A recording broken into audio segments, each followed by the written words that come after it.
Hi everyone, this is the further food for thought. This week we spoke about living with anxiety, and I spoke particularly from a passage in Matthew chapter 6. And what I'd like to suggest that we do this week with our groups is to use a kind of Bible reading practice that goes back many, many centuries in the history of the Christian church. It's a method called Lectio Divina, which is a kind of contemplative way of reading the Bible and letting the text speak to us.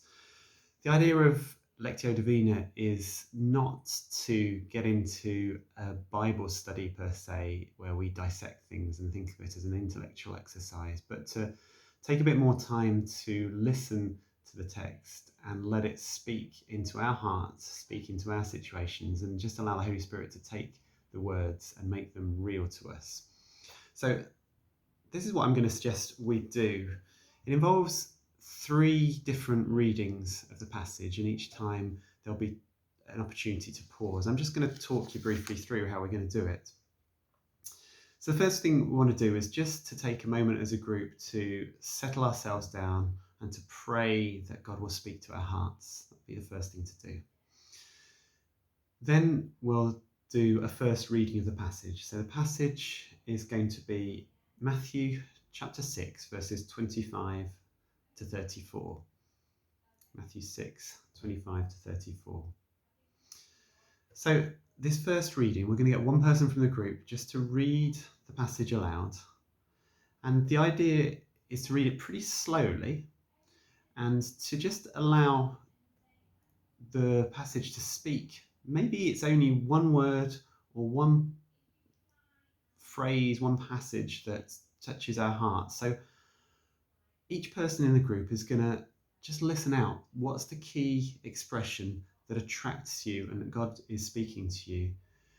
After the passage has been read, take a bit of time in silence as a group. And then after that, after you've maybe had a couple of minutes to just reflect and meditate on that key word, then share back to the rest of the group what it is that God has spoken to you, what has touched your heart in that first reading. The second reading is going to be the same passage. Get somebody else from the group to read it. They're going to read it with a different voice, a different feel. Again, read it quite slowly. And this time the focus is on pondering. So each person takes the opportunity as the passage is read again to ponder the word that's touched their heart and perhaps ask God where it is that the phrase is touching your life that day. So how is Christ through his word touching your experience, your life? How's it relevant? What is God saying to you right now? And again, once the passage has been read, take a moment or two in silence to think and ponder. And then each person in the group again can share what it is specifically into your life that Christ has spoken. Then it's going to be a third reading, exactly the same passage, Matthew 6, 25 to 34. Get another different person from the group. And this time it's a kind of prayerful listening to the passage. So as the passage is read this third time, ask Christ to show you what it is that he's calling you forth to do.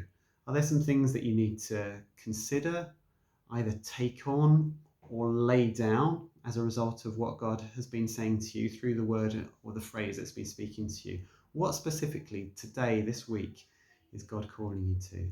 And again, after that, take a moment in silence to just allow that to sink in before you share together. And I do want to encourage you to be quite real with one another. That was one of the things that we brought out in the message on Sunday, just how important it is to be real about some of the things we might be struggling with and some of the ways that God is wanting to speak to us and bring change in our lives.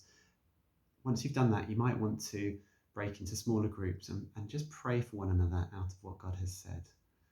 I really pray and hope that through this passage, through Jesus' words that come from 2,000 years ago, he will speak into our here and now. I believe that's what the Holy Spirit wants to do, and to bring peace and encouragement in some of the things that might cause us worry and anxiety. I hope you have a really great time together and that God will speak to you through this passage.